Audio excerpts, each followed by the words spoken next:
Hello everyone, कैसे हैं? तो now we come to the next topic, Newton's third law of motion.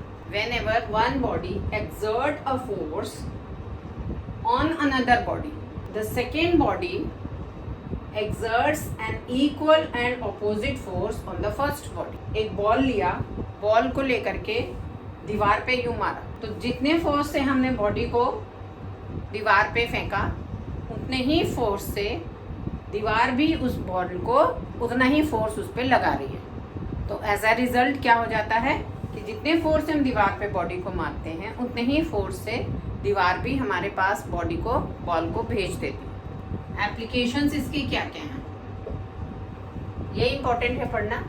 तो हम सबसे पहले करते हैं वॉक. तो जिस फोर्स से हमारा पैर ग्राउंड को पुश करता है उतने ही फोर्स से ग्राउंड भी हमारे पैर को पुश करता है, बट इन ऑपोजिट डायरेक्शन. और इसी वजह से हम वॉक कर पाते हैं. अगर ये थर्ड लॉ ऑफ मोशन नहीं होता तो हम वॉक नहीं कर पाते. तो स्विमिंग करते हुए भी क्या होता है, तो हम पानी को पुश करते हैं बैकवर्ड डायरेक्शन में और पानी हमारे को आगे फॉरवर्ड डायरेक्शन में पुश करता है. तो वहाँ पे भी Newton's third law of motion लग रहा है. शूटिंग करते हैं, आप में से किसी ने शूटिंग किया हो तो पता होगा. अगर नहीं किया है तो मूवीज़ में देखा होगा कि जब मशीन गन चलाया जाता है तो मशीन गन इस तरह से चलती है, बुलेट तो आगे जाती है लेकिन गन पीछे को आती है. बुलेट आगे जाती है, गन पीछे आती है. हर थोड़ी थोड़ी देर पे ट्रिगर दबाते हैं, बुलेट आगे गन पीछे, बुलेट आगे गन पीछे. तो जिसको कहते हैं रिकॉइल करना. तो हमेशा जब शूटिंग होती है तो गन रिकॉइल वेलोसिटी से ऑपोजिट डायरेक्शन में पुश हो जाती है. एक और एग्जांपल लेते हैं हम, रॉकेट लॉन्चिंग. रॉकेट में फ्यूल भरते हैं, लॉन्चर्स पे फ्यूल भरते हैं. अब वो फ्यूल को बर्न करते हैं. बर्न जैसे ही करते हैं तो फ्यूल बर्न हो करके उसका स्मोक और उसके जो वाटर वेपर और जो उसके गैसेस हैं, जितनी ज़्यादा वेलोसिटी से स्मोक और गैसेस बाहर निकलते हैं उतनी ही वेलोसिटी से रॉकेट को इन ऑपोजिट डायरेक्शन में पुश करते हैं. तो ये सारी चीजें जो हैं ये Newton's third law of motion का एप्लीकेशन है. Now this topic, conservation of momentum. अब कंजर्वेशन अभी बाद में पढ़ेंगे, पहले हम मोमेंटम के बारे में देख लें. सेकेंड लॉ ऑफ मोशन में हमने पढ़ लिया था, देयर इज अ मोमेंटम. जब कोई एक बॉडी मोशन में होती है तो body has mass and body has velocity. तो उन दोनों का जो प्रोडक्ट है that produces a momentum. Momentum को हमने लिखा था P is equal to m into v. m is the mass of body, v is the velocity of the body. तो the product is momentum. So the conservation of momentum क्या कहता है, when two bodies act upon one another. अभी मैं इसको example लेके भी बताऊंगी. Their total momentum remains constant provided no external forces are acting. When two bodies act upon one another. अब दो चीजें जा रही हैं, कार भी है और इधर से ट्रक भी है. कार का एक मोमेंटम है, इसकी एक वेलोसिटी है. ट्रक का एक मास है और उसकी वेलोसिटी. अब ये दोनों बॉडीज एक दूसरे से टकरा जाती है. इवन दो उनके टकराने के बाद भी उनका जो टोटल मोमेंटम होगा वो कांस्टेंट रहेगा, because momentum is neither created not destroyed provided no external forces are acting. Truck बनाया है और एक कार बनाई है. ट्रक का mass m1 and it is moving with a uniform velocity. Initial velocity है, it is u1. There is a car which has a mass m2 and it is moving with initial velocity is u2. After some time I am considering this means the truck is moving.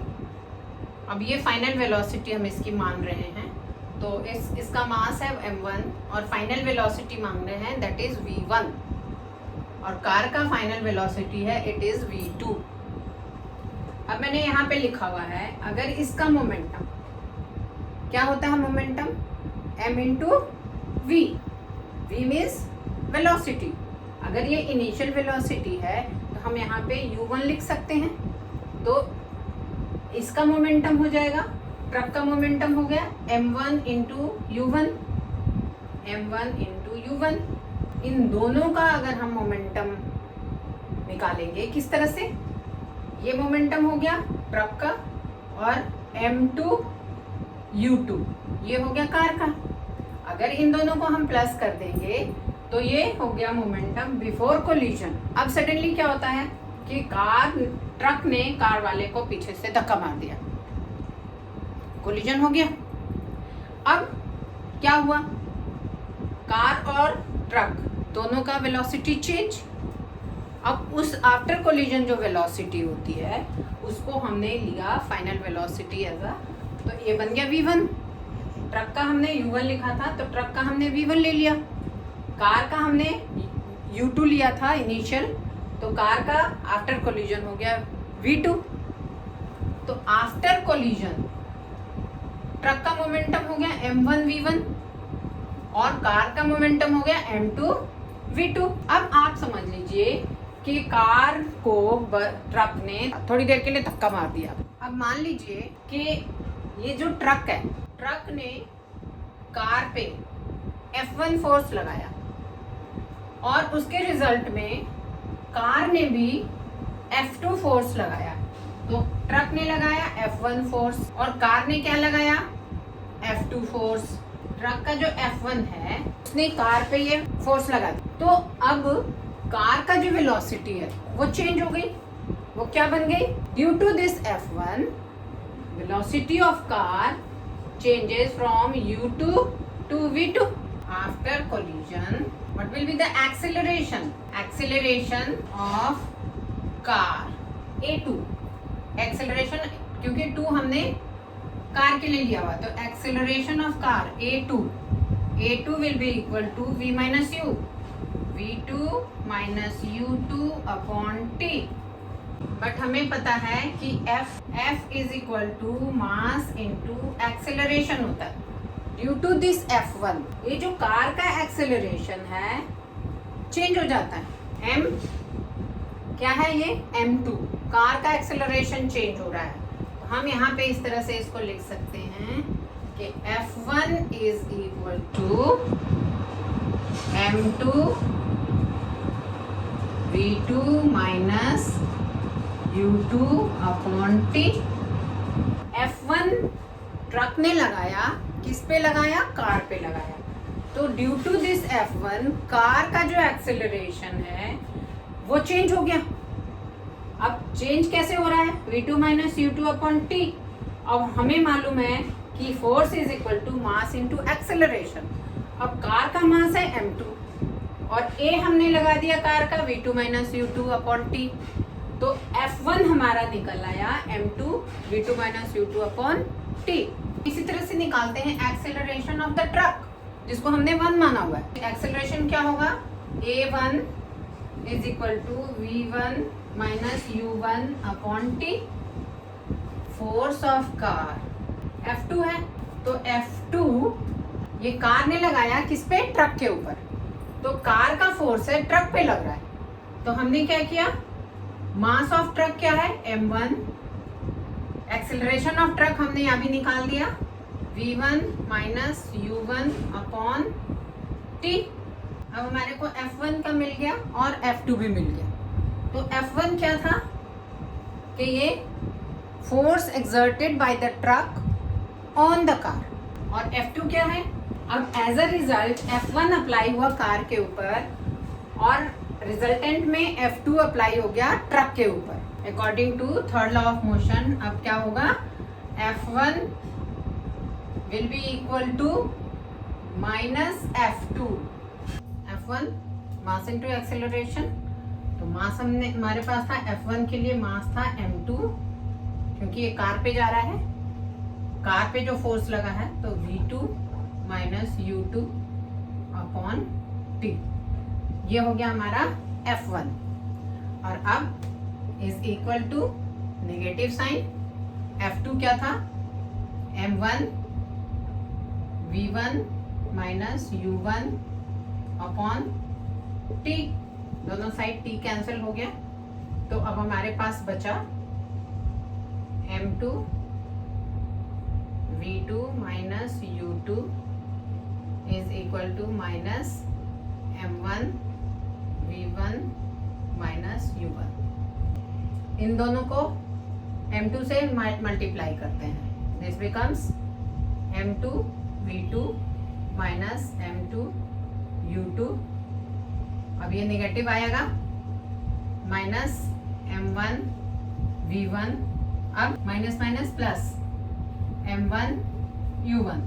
हम इसको और कैसे लिख सकते हैं, m2 v2 m1 v1 हम अगर इस तरफ ले आए तो बन जाएगा m1 v1 या m2 u2 प्लस ये ऑलरेडी था m1 u1।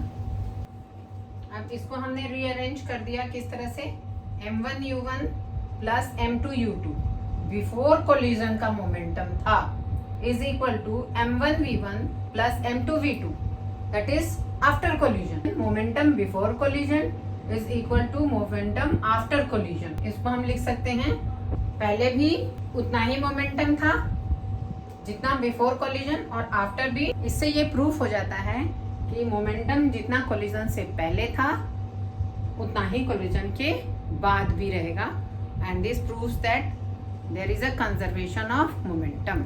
अब एक एग्जांपल हम लेते हैं कि जब भी हम गन से बुलेट को फायर करते हैं तो दो चीजें हैं इसमें, एक तो गन है और दूसरी बुलेट है। तो एक गन का मास है, एक बुलेट का मास है, एक बुलेट की वेलोसिटी है, एक गन की रिकॉइल वेलोसिटी है। तो अब बुलेट का मोमेंटम कैसे निकालेंगे, इसको कैसे लिखेंगे, mass of bullet into velocity of bullet will be equal to mass of gun into recoil velocity. ये एक फॉर्मूला हमें मिल गया। और इस फॉर्मूले के बेस पे अभी एक क्वेश्चन करते हैं। A bullet of mass 10 gram is fired from a gun of mass 6 kg with a velocity of 300 meter per second. Calculate the recoil velocity of gun.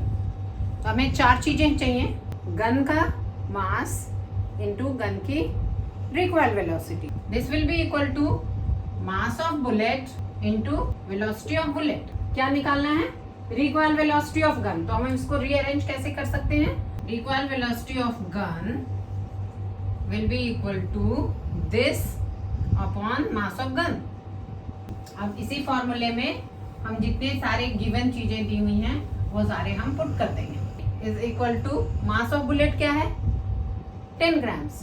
अब 10 ग्राम्स को हम केजी में चेंज करेंगे तो 10 डिवाइडेड बाई 1000 दैट बिकम्स 0.01, ये हो गया KG. Into velocity of bullet क्या थी 300 मीटर पर second upon mass of gun क्या है 6 kg। तो दिस बिकम्स 0.5 मीटर पर सेकेंड। ये है recoil velocity of gun 0.5 metre पर सेकेंड। तो इस तरह से और भी न्यूमेरिकल्स आप कर लेंगे। कोई भी डाउट हो कमेंट बॉक्स में लिख करके पूछें, और अच्छा लगा हो ज़्यादा से ज़्यादा अपने फ्रेंड्स के साथ शेयर करें और साथ में बेल आइकन को भी दबा दें। और अगर आपको ये लेसन अच्छा लगा है तो एक लाइक का बटन तो बनता है, सब्सक्राइब भी करें। तो मिलते हैं एक अपने नए लेसन के साथ, तब तक के लिए take care and bye bye.